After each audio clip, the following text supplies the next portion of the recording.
Mr. Prime Minister, Mr. Defense Minister, General, allow me to introduce myself. My name is François Rousseau.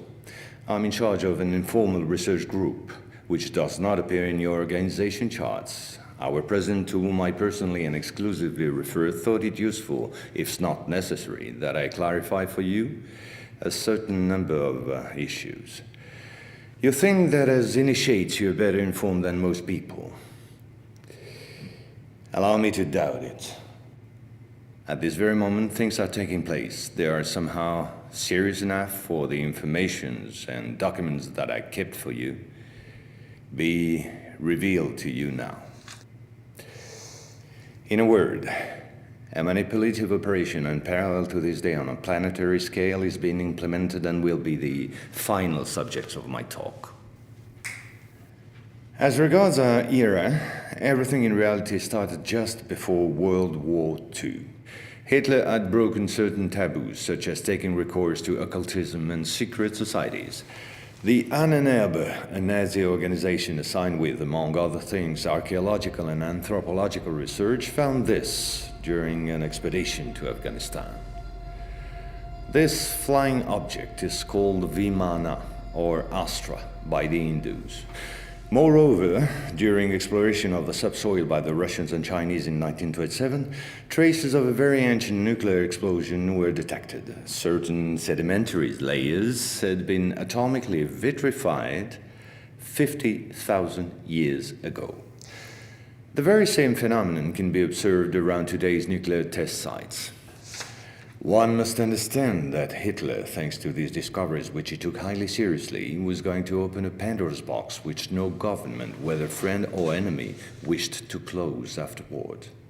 Behind tragic history, which we all know, lies a theory based on the existence of full moons, associated with the four geological cycle. According to Hans Erbiger, founder of the world ice theory, the Earth had undergone 4 semi-global extinctions of life due to the fall of one of these moons. Effectively, as one goes along, the satellite moved closer, gravity changed and triggered some deep mutation of the genetic standard, thereby creating a race of highly intelligent giants measuring approximately between 10 to 13 feet tall. Several tens of thousands years later, the moon crashed, the impact causing a serious rise in sea levels and a nuclear-like global winter.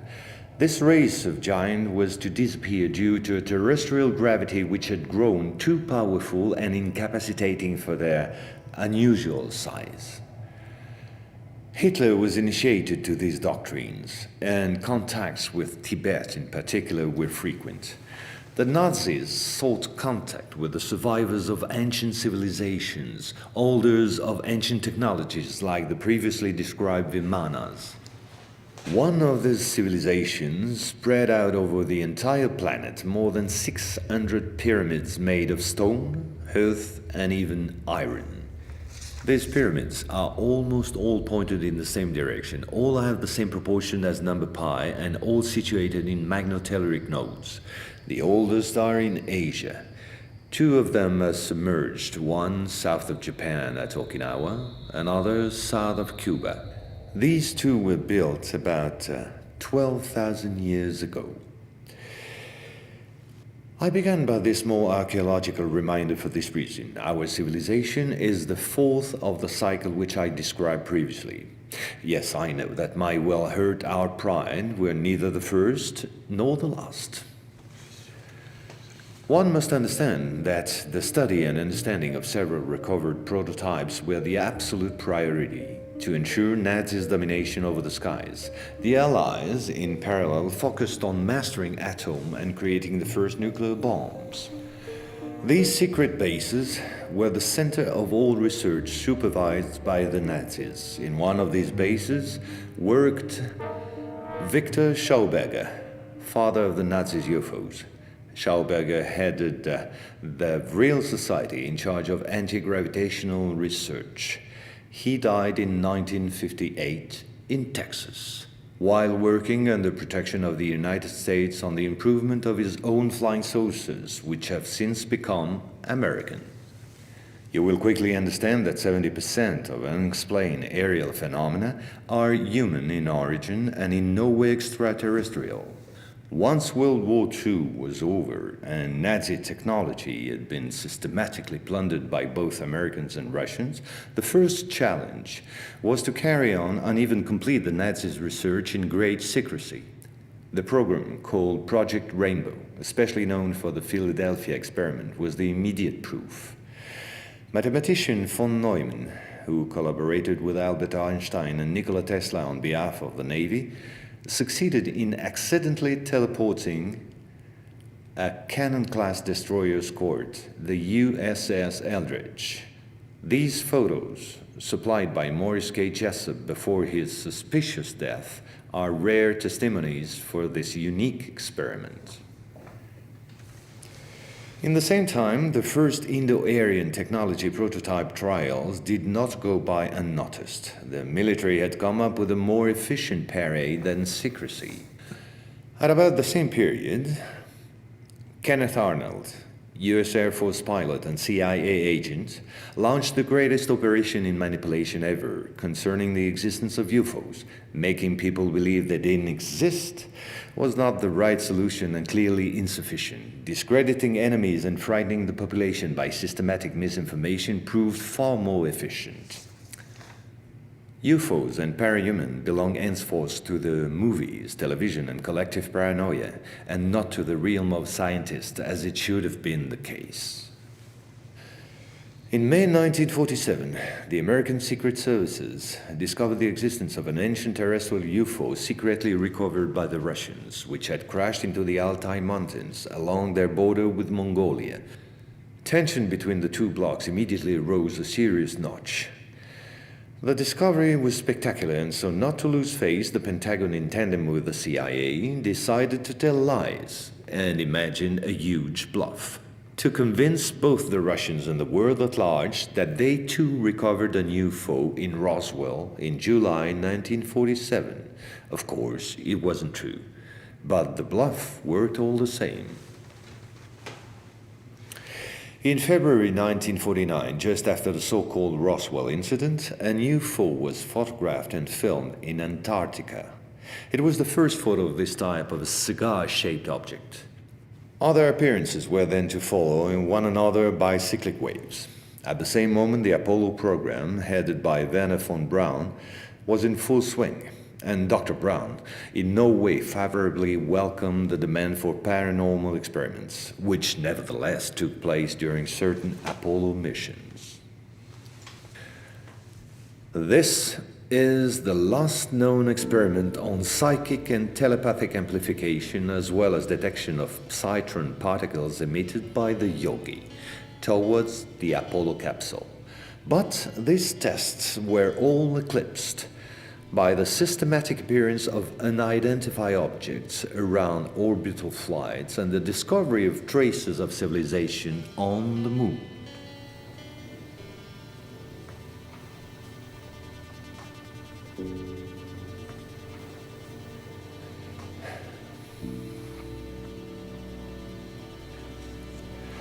NASA had to face an avalanche of data and embarrassing proofs. The only solution was to put everything under the cloak of defense secret.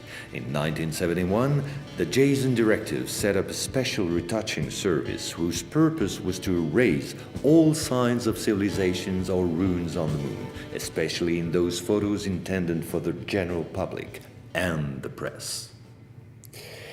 In June 1965 has appeared this in a satellite report in the area of Deception Islands, south of Argentina.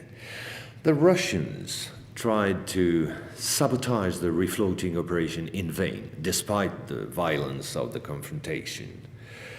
The flying object was finally brought back to Edwards Air Force Base in California. And 10 years later, the first anti-gravitational drone using magnetohydrodynamic propulsion, or MHD, made its debut test flight in the desert around Edwards Air Force Base, where a number of prototypes came into being. The Belgians got a small glimpse of so-called UFOs in 1989 and 1990. The incriminating model was a triangular-shaped Astra TR-3B or XR-7, capable of flying in total silence at more than Mach 10. Now, I would like to speak to you about another concrete application of such technology. The B-2 bomber, whose development started in 1982. The official B-2 stealth bomber, which flew for the first time in 1989, was to serve as cover for another unconventional B-2 to be built in parallel. This top-secret model used, among other things, a plasma creation system, exploiting the airflow like an MHD generator. This system produces ionization of the air around the B-2, thereby suppressing air resistance while ensuring total invisibility for any type of radar. This nuclear bomber has flown for 15 years now at more than Mach 10. It can fly around the Earth in just a few hours without being seen.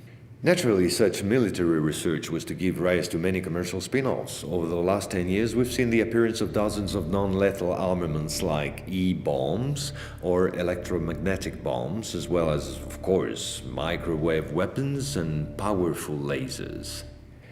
The US Department of Defense, through the multinational ORiON, decided to invest a gigantic amount of money in an experimental program called HAARP, or High Frequency Activate Auroral Research Program. And it was quite a program. Officially, the base in Alaska studies the ionosphere. In truth, the real possibilities of the installation are enormous. Climate manipulations, deep detection of underground base or deposits, silent and remote destruction of any object, and most important of all, manipulation of human behavior. So, in 1996, a Russian satellite discovered in Antarctica the almost intact wreck of an immense spacecraft, revealed by the melting of the glaciers. The ice samplings indicated a crash date some 24,000 years ago. At the same moment, a volcanic eruption on the Deception Islands, the same islands as before, forced the Russian to request help from the United States, given the urgency and importance of recovery of the vessel.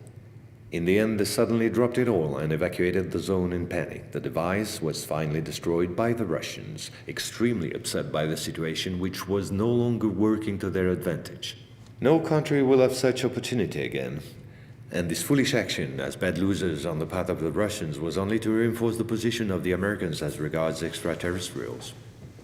If this account seemed somewhat long despite my efforts to simplify, it was absolutely necessary to get to the subject I mentioned previously. The plot known as the ORiON conspiracy. Our research group is convinced that UFOs constructed by the Americans or the Russians will be used to support an hoax attack on the Earth of extraterrestrial origin. The media taking care of the rest, of course. The reason? Once the threat of international terrorism has dissipated, the war economies of the major powers, with the United States at the head of the pack, will need a new enemy in order to still prosper. War on Earth will be replaced by space war against an enemy from beyond. So then, gentlemen, I thank you. A complete report will be handed to you at the exit. As for me, I'll see you again soon for a second update on a quite different subject. Gentlemen.